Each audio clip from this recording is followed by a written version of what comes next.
GBVL, Génération Bondalungwa Vision Liboke. Encore une fois, bonjour chez vous. Dans vos tablettes, à la petite lucarne, jusque dans vos téléphones sophistiqués, on est là. On y a promis, rendez-vous respecté. Pour cet unième numéro spécial, nous l'entamons avec notre invité sur la thématique exemple féminin dans une société visant le développement. Et celle qui nous fait l'honneur d'y répondre, c'est bel et bien Madame Fifi Moubé. Nous allons la recevoir pour vous.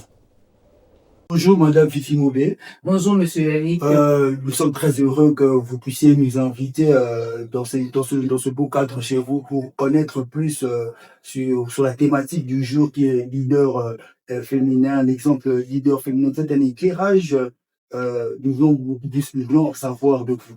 Est-ce que vous pouvez brièvement se présenter auprès de nos téléspectateurs et auprès de nos internautes? Ok, merci Monsieur Yannick pour la parole. Comme tu as dit, je m'appelle Fifi Moubé.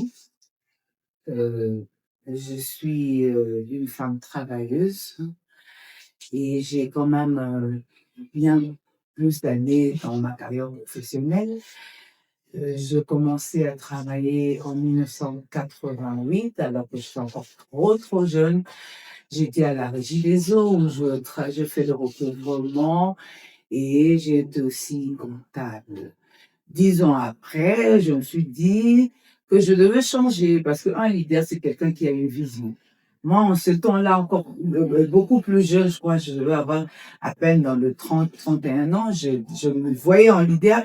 Je me suis dit, non, je dois changer, aller découvrir le monde, chercher à comprendre. Et je suis allée au Fonds de promotion de l'industrie de FPI, où je suis actuellement.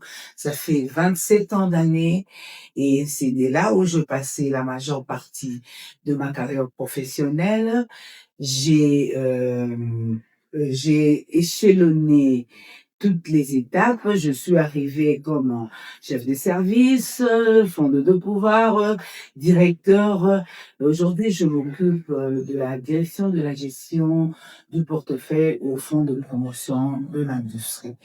Et en tant que leader, je suis aussi dans les associations féminines. Je suis membre technique membre technique de JET, on appelle JET à la NEF, et au Fonds de promotion de l'industrie, je suis coordinatrice de mouvement genre. Alors, Madame Fifi Moubé, vous êtes une femme modèle, une femme leader. Votre témoignage, votre parcours lumineux et élogieux en témoigne. Donnera à plus d'une l'envie de ne pas se sous-estimer. Alors, dites-nous, comment mesurez-vous cette responsabilité? Cette charge ne vous fatigue pas, à savoir que les défis sont nombreuses et la route, sans doute, est longue. Être une femme au-dessus des femmes dans une société où l'on ne reconnaît pas la femme. Est-ce que vous n'êtes pas obligé par d'autres femmes? Je dirais que dans la société que nous vivons, les femmes, d'abord, nous avons des problèmes avec notre entourage. Que ce soit l'entourage masculin ou l'entourage féminin. C'est déjà un problème. Mais en tant que leader, on a toujours une vision. Ce qui dit leader, tu dois avoir une vision et de cette vision, tu peux emmener les autres à y adhérer. Et pour permettre aux autres d'y adhérer, il faudrait que toi, tu sois constante par rapport à la vision que tu as. Je parle de ça parce que les femmes attendent seulement le 8 mars pour fêter, pour célébrer les droits qui leur ont été dédiés. Mais seulement, est-ce qu'il faudrait seulement attendre une date symbolique? Non, mais comme on dit, on vit tout le jour, mais le jour de ton anniversaire, c'est ton anniversaire, on te souhaite les vœux. C'est pas que les femmes doivent attendre seulement le 8 mars. Au jour le jour, dans notre quotidien, nous devons travailler pour donner le meilleur de nous-mêmes. C'est ce que nous faisons, parce qu'on te reconnaît que par le travail, on te reconnaît que par la méritocratie. Parce que moi, je suis le genre de personne qui croit à la méritocratie. non pas à la quantité, quoi. On dit il faut promouvoir les femmes, il faut promouvoir toutes les femmes. Je ne suis pas de cet avis-là. Il faut promouvoir la qualité. Il faut promouvoir les mérites. Parce que quand vous méritez, tout le monde est d'accord avec vous parce que vous méritez. Mais quand il faut chercher la quantité pour combler le vide, c'est là où la faiblesse de la femme se laisse voir. C'est vrai que les femmes ne sont pas faciles. Elles vous combattent elles-mêmes. Donc, elles se combattent entre elles. Simplement parce que il y a d'autres qui, dans leur pensée, ils veulent être comme toi. Alors que toi, tu es toi et elle est elle. Au lieu de copier de bonnes choses que toi, tu as, elle cherche à combattre cela. C'est quand même un regret pour les femmes, mais je crois que les générations à venir, les générations futures vont comprendre cela. Parce que nous avons eu les percusseurs, nos sœurs qui sont parties, nous sommes là, nous allons aussi partir. D'autres viendront, mais nous leur disons toujours une chose. Si tu veux être respecté, commence par te faire respecter. Tu vas te faire respecter parce que tu dois faire, parce que quand tu remplis dignement tes tâches, on va te respecter. Tout le monde sera d'accord avec toi. Et pour vous, ça a été facile d'être une femme, de prouver, oui, nous savons que vous étiez une femme compétente, mais parmi les hommes, dans le milieu où les hommes régnaient, venir s'imposer, est-ce que vraiment ça a été facile? Ce n'était pas facile. Comme je dis, j'ai dû travailler, j'ai dû mettre le mien, j'ai dû imprégner du mien dans tout ce que je faisais, et ce qui a fait que mes supérieurs m'ont remarqué et m'ont donné l'opportunité de prouver sur terrain le travail que je pouvais faire, que je devais faire. C'est ce qui a fait que je passais plusieurs étapes. Je suis restée trop longtemps à la direction financière. Je commençais par être une chef de section et je suis arrivée chez responsable de service jusqu'à occuper la direction financière. C'est parce que j'ai dû mettre du mien. J'ai imprégné cette direction de ce que moi je voulais. Et voilà, c'était pas facile, mais j'avais saisi aussi l'opportunité de travailler ensemble avec des gens qui connaissent, d'apprendre d'eux, de me laisser aussi découvrir. C'est comme ça que on a fait un long travail. Mais jusque-là, on a l'impression que vous, les femmes intellectuelles, vous parlez moins des femmes rurales. Parce que une étude qui prédestine que 60% des femmes, plus de 60% des femmes qui participent au développement sont des femmes rurales dans les villages. Mais pourquoi vous parlez moins des femmes rurales? Vous avez peut-être raison, parce qu'on parle que de ce que l'on connaît. Nous sommes ici, nous sommes des citadins, nous sommes en ville. Il y a même plus maintenant de lieux. Elles sont délaissées, elles préparent avec le macal, avec les braises, elles ont des charges pour aller dans les champs. Je crois qu'au fur mais défendez-les. Il y a des noms, dans le gouvernement, vous avez des noms, des grands noms. Vous qui êtes femme, pourquoi pas les défendre? Je vous disais ceci. C'est vrai, nous sommes les citadins, nous sommes là en ville. Les réalités qui se trouvent dans le milieu rural, nous ne les connaissons pas très bien. Mais il y a des associations de femmes qui descendent maintenant dans le milieu rural pour sensibiliser ces femmes.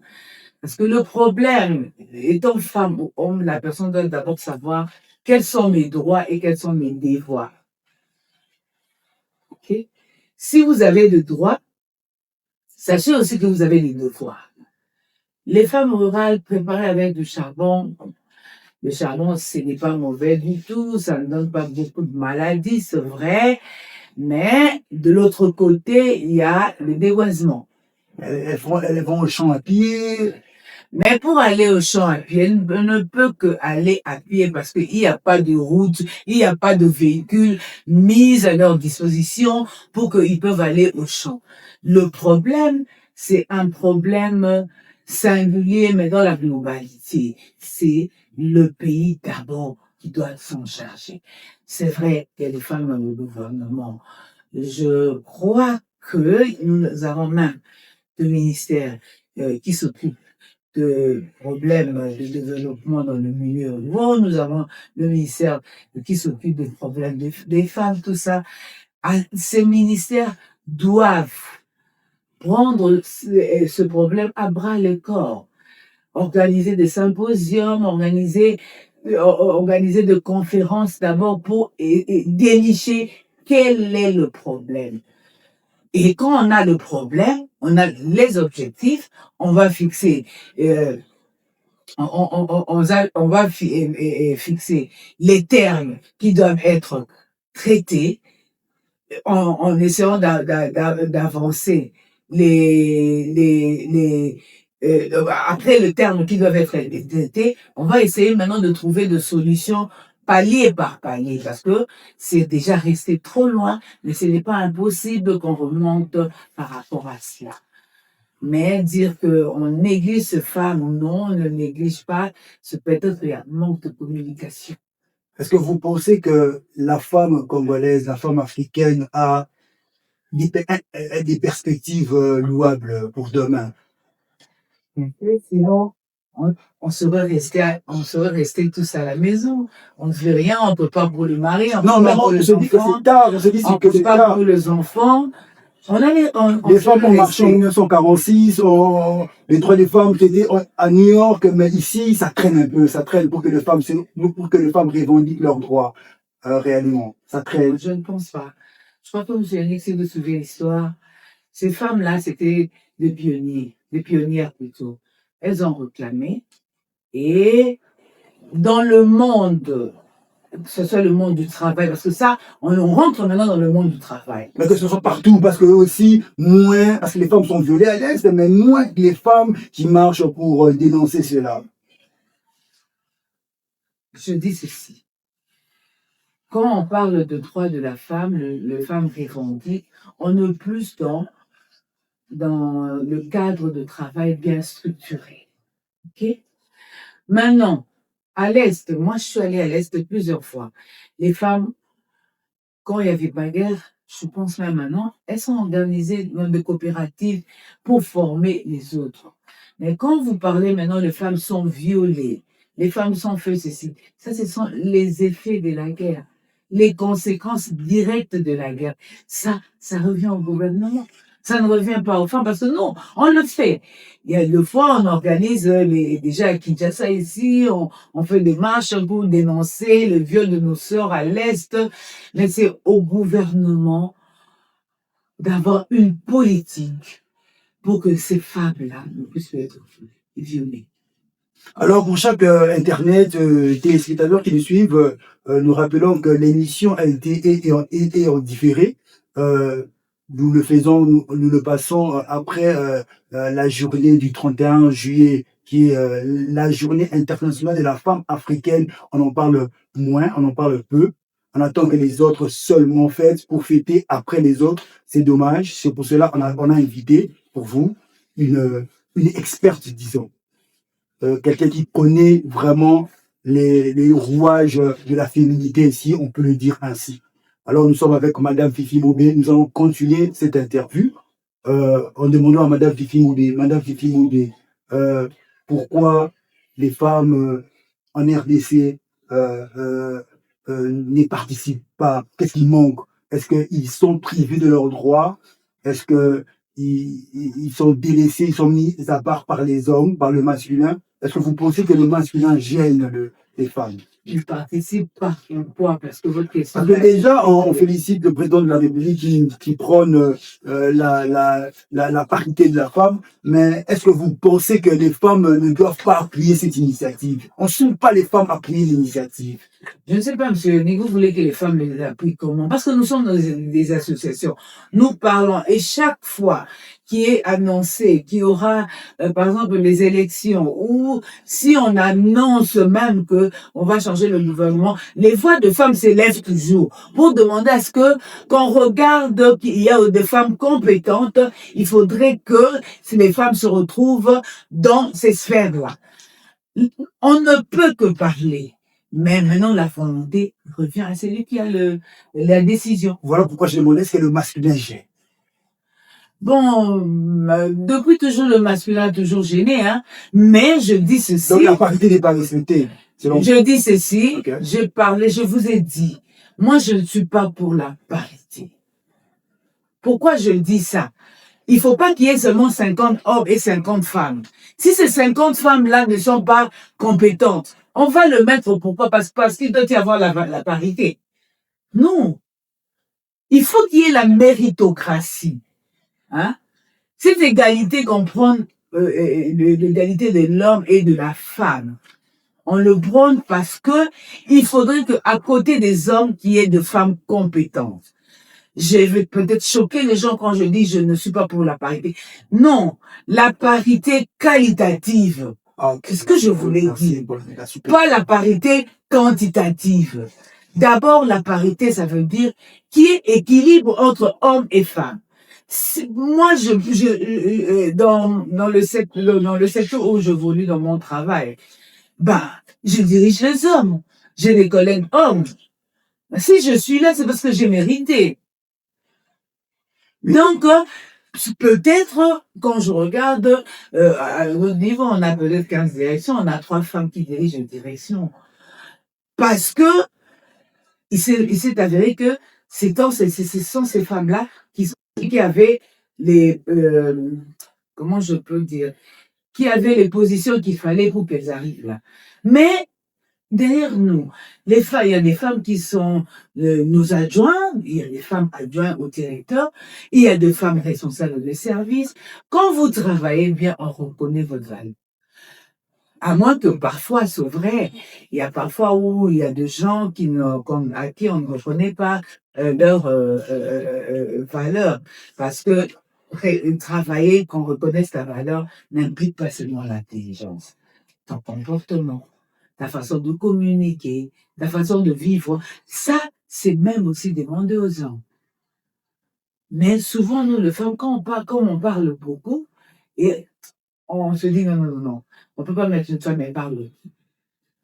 Non, on ne peut pas mettre une femme parce qu'elle a tout le temps des excuses pour venir au travail. Vous comprenez? Donc, il y a aussi des éléments qui font que parfois, on écarte les femmes. Je ne pense pas que les hommes, certes, ils sont peut-être de blocage parce qu'ils ont difficile à accepter qu'il y ait une femme compétente, une femme de valeur à leur côté. C'est ça le problème qu'on a simplement avec les hommes. Mais on peut le mettre d'accord par notre façon de travailler. Oui, en tout cas, on a retenu, vous avez dit la méritocratie, il faut que la femme mérite sa place, sa valeur pour qu'elle soit haut placée. Et alors, vous organisez souvent des conférences pour uniquement les femmes, exclusivement les femmes. Mais qu'est-ce que vous avez remarqué depuis que vous organisez ces conférences? Est-ce qu'il y a des choses à déplorer? En fait, on organise des choses pour les femmes. Est-ce que la femme est active dans ces conférences? On organise des choses pour les femmes y participent. Mais parfois, on est aussi découragé à cause des femmes qui parlent beaucoup. Ils ne voient que là où c'est mauvais, parce que eux, souvent, ne voient que là où il y a intérêt, là où il y a intérêt, comment puis-je dire, il y a où vraiment il y a intérêt, je vais me retrouver, qu'est-ce qu'on va nous payer, qu'est-ce qu'on va nous donner? Plusieurs femmes sont comme ça. Mais il y en a qui veulent apprendre. Il y en a qui veulent exceller. Celles-là, elles viennent. Les autres, simplement, ils se croient supérieurs alors qu'ils sont rien. C'est ça le problème avec les femmes. C'est ça le problème avec les femmes. Elles se croient peut-être, moi je vais faire ça pourquoi? Elles croient que vous peinez à organiser ces choses-là pour elles, pour que l'on sache que les femmes peuvent aller en avant. Non. Eux, ils pensent seulement, non, je vais aller là-bas, qu'est-ce qu'on va me donner? Ils vont seulement donner aux autres, pas moi. C'est tout à fait normal, on ne peut pas aussi donner à tout le monde au même moment. À chacun son tour chez le coiffeur, comme on dit. Mais aussi, quand on travaille avec les gens, on voit qui s'y donne.